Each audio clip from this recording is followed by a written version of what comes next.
आज की कहानी है जीवन का उद्देश्य। गांव वालों की मदद करके मामूली सा लड़का बना राजा। एक समय की बात है, एक राजा था जिसका नाम सूर्य कुमार था। वो एक बड़े से राज्य में राज करता था। राजा सूर्य कुमार का एक पुत्र था जिसका नाम आदित्य कुमार था। वो बहुत ही आलसी और निकम्मा था। वो सारा दिन खाता पीता और सो जाता था। राजा की उम्र दिन पर दिन बढ़ती जा रही थी। राजा को अब अपने राज्य की चिंता सताने लगी थी कि उसके बाद उसका निकम्मा बेटा उसके राज्य को कैसे संभालेगा। एक दिन राजा ने अपने बेटे को अपने पास बुलाया और पूछा, बेटा आदित्य, ये बताओ तुम्हारे जीवन का उद्देश्य क्या है और तुम राजा बनने के बाद क्या करोगे? यह तो बहुत ही आसान प्रश्न पूछा है पिताजी आपने। वैसे मेरे जीवन का फिलहाल तो कोई उद्देश्य नहीं है और ना ही मुझे इसकी जरूरत है, क्योंकि मुझे पता है आगे चलकर मुझे ही राजा बनना है। और रही बात राजा बनने के बाद, तो मेरे सिपाही किस लिए होंगे, वो सब कुछ संभालेंगे और मैं ऐश करूंगा। वैसे भी राजा बनने के बाद तो मजे ही मजे हैं। राजा बेटे की ये बात सुनकर दुखी हो जाता है और सोचता है उसका बेटा राज्य के लिए कुछ नहीं कर पाएगा। दूसरी तरफ उस राज्य के एक छोटे से गांव में एक लड़का रहता था जिसका नाम विक्रमार्य था। विक्रमार्य बहुत समझदार, ईमानदार और काफी मेहनती था। वो गांव की हर समस्या का समाधान करने में सबसे आगे रहता था। जब भी उसे मौका मिलता तो वो गांव वालों के साथ मिलकर कुछ न कुछ करता ही रहता था। गांव वाले भी उसकी इस दरियादिली पर उससे खुश रहते थे। एक दिन विक्रम और उसका दोस्त अभिषेक दोनों साथ में कहीं जा रहे थे। तभी अभिषेक ने विक्रम से कहा, यार विक्रम, तू पागल हो गया है क्या, जो मुफ्त में इन गांव वालों की सेवा करता रहता है? नहीं अभिषेक, ये सब मैं अपनी खुशी से करता हूँ, न कि फायदे के लिए। मेरे जीवन का यही उद्देश्य है, दूसरों की मदद करना और अपने गांव को विकास की तरफ लेके जाना। तुझे क्या लगता है विक्रम, तेरा ऐसा करने से गांव का विकास होगा? हाँ अभिषेक, मैं मानता हूँ मेरे अकेले करने से कुछ नहीं होगा, लेकिन पहल किसी न किसी को तो करनी ही पड़ती है, तो मैं ही ये काम कर रहा हूँ। लेकिन ये काम तो हमारे राजा का है। हाँ बिल्कुल, लेकिन हमारा भी कुछ फर्ज बनता है कि हम अपने राजा की मदद करें। अरे विक्रम, तू सच में पागल हो गया है। तू तो गांव के लिए ऐसे परेशान हो रहा है जैसे गांव का अगला सरताज तू ही है। अभिषेक विक्रम का मजाक उड़ाता है। विक्रम अभिषेक की इस बात को नजरअंदाज करके आगे बढ़ जाता है। समय गुजरता है और विक्रम बिना किसी लालच के गांव वालों के साथ मिलकर उनकी समस्या सुनता और हल करता है। दूसरी तरफ गांव वाले भी विक्रम के ऐसे व्यवहार से बहुत खुश रहते हैं और वो विक्रम को राजा बनाने की ख्वाहिश रखते हैं। इधर राजा अपने बेटे की वजह से बहुत परेशान रहता था कि तभी राजा का एक खास सिपाही आता है और कहता है, महाराज, अगर आपकी आज्ञा हो तो मैं एक सुझाव दूं। सुझाव? कैसा सुझाव?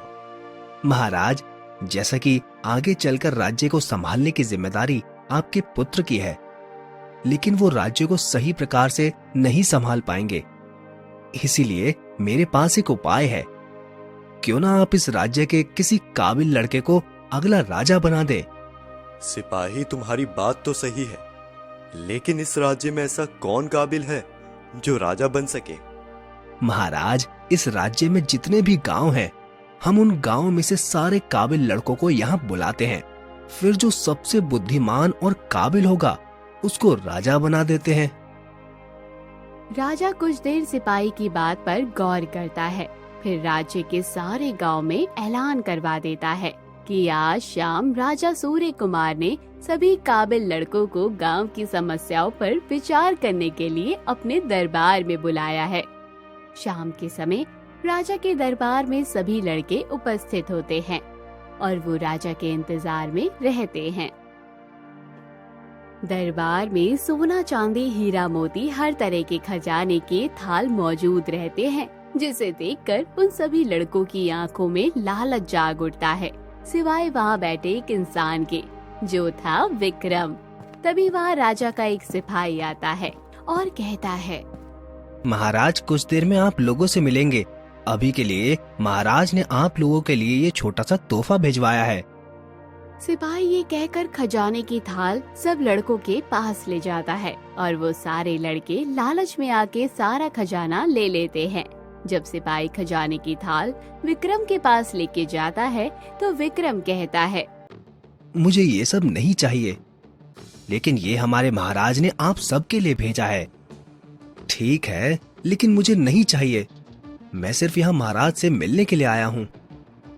विक्रम की बात सुनकर सिपाही हैरान होकर वहाँ से चला जाता है और सारी बात राजा को बताता है।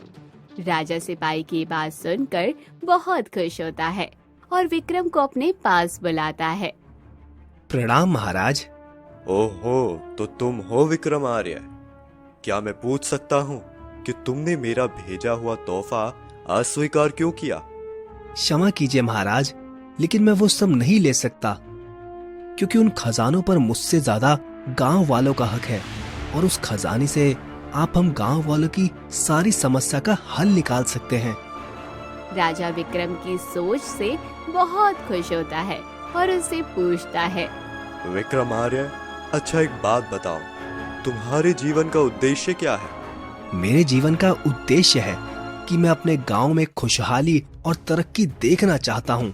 अपने गांव का विकास देखना चाहता हूँ, जिससे हमारी आने वाली पीढ़ी के लिए आसानी हो। विक्रम की बात सुनकर राजा बहुत खुश हो जाता है और उसे अपने राज्य का राजा बना देता है। पिताजी, ये आपने क्या किया? राजा तो मुझे बनना था, आप इस विक्रम को राजा क्यों बना रहे हैं? राजा का बेटा आदित्य राजा से सवाल करता है, जिसका जवाब राजा उसे देता है। पुत्र, क्या तुम्हें याद है, मैंने तुमसे तुम्हारे जीवन का उद्देश्य पूछा था और तुमने मुझे निराश करने वाला जवाब दिया था। आज वही सवाल मैंने विक्रम से किया और उसने मुझे वही जवाब दिया जो सवाल का सही जवाब था। इसलिए मैंने उसको इस राज्य का राजा घोषित कर दिया, क्योंकि तुम एक आलसी इंसान हो और विक्रम तुम्हारे मुकाबले मेहनती, समझदार और ईमानदार है। इस तरह विक्रम राज्य का राजा बन जाता है और बहुत कम समय में ही वो अपने गांव की तरक्की करके अपने जीवन के उद्देश्य को पूरा कर लेता है। तो कहानी की सीख हमें यही सिखाती है, अगर बिना लालच के सच्चे मन से मेहनत और कोशिश की जाए तो एक ना एक दिन इंसान अपने लक्ष्य को प्राप्त जरूर कर लेता है। तो दोस्तों, कहानी कैसी लगी कमेंट बॉक्स में जरूर बताइए, चैनल को जरूर सब्सक्राइब कीजिए।